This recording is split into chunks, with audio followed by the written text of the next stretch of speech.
ನಮಸ್ಕಾರ. Hidden feelings card ಏನು ಹೇಳುತ್ತೆ ನಿಮ್ಮ ಮನಸ್ಸಲ್ಲಿರುವಂತಹ ವ್ಯಕ್ತಿ ಬಗ್ಗೆ?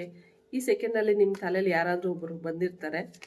ಅವ್ರಿಗೆ ನಿಮ್ಮ ಮೇಲೆ ಏನು ಒಪಿನಿಯನ್ ಇದೆ, ಏನು ಹೇಳ್ತಾ ಇದ್ದಾರೆ ಅವರು? You never gave me importance that I was seeking, I think now it's too late ಅಂತ ಹೇಳ್ತಾ ಇದ್ದಾರೆ. ಅವ್ರಿಗೆ ತುಂಬ ಹರ್ಟ್ ಆಗಿದೆ. ನೀವು ಅವ್ರಿಗೆ ಬೇಕಾದಷ್ಟು ಇಂಪಾರ್ಟೆನ್ಸ್ನ ಸಮಯವನ್ನ ಕೊಟ್ಟಿಲ್ಲ ಅಂತ ಅವ್ರು ಅನ್ಕೊಂಡಿದ್ದಾರೆ. ಕೆಲವರು ಮಿಸ್ಅಂಡರ್ಸ್ಟ್ಯಾಂಡ್ ಕೂಡ ಮಾಡ್ಕೊಂಡಿರಬಹುದು. ಇವರು ಬಿಸಿ ಶೆಡ್ಯೂಲ್ ಅಲ್ಲಿ ಇರೋದನ್ನ ಇಂಪಾರ್ಟೆನ್ಸ್ ಕೊಟ್ಟಿಲ್ಲ ಅಂತ ಕೂಡ ತಿಳ್ಕೊಂಡಿರ್ತಾರೆ ಕೆಲವಷ್ಟು ಜನಗಳು. ಸೊ ಅದನ್ನ ಏನು ಅಂತ ನೋಡಿ ಬಗೆಹರಿಸ್ಕೊಳ್ಳಿ.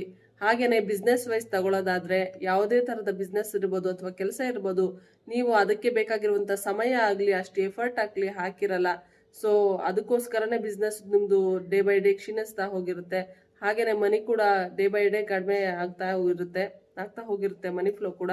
ಸೊ ಅದ್ರ ಬಗ್ಗೆನೂ ಗಮನ ಹರಿಸೋದ್ರಿಂದ ನಿಮ್ಮ ಮನಿ ಫ್ಲೋ ಹಾಗೇನೆ ಬಿಸ್ನೆಸ್ ತುಂಬಾ ಚೆನ್ನಾಗಿ ಆಗುತ್ತೆ ಅಂತ ಹೇಳ್ತಾ ಈ ರೀಡಿಂಗ್ ನ ಇಲ್ಲಿಗೆ ಸ್ಟಾಪ್ ಮಾಡ್ತಾ ಇದ್ದೇನೆ. ಅತಿ ಹೆಚ್ಚಿನ ರೀಡಿಂಗ್ಸ್ಗಾಗಿ DM ಮಾಡಿ. Thank you so much. ಕೃಷ್ಣಾರ್ಪಣಮಸ್ತು.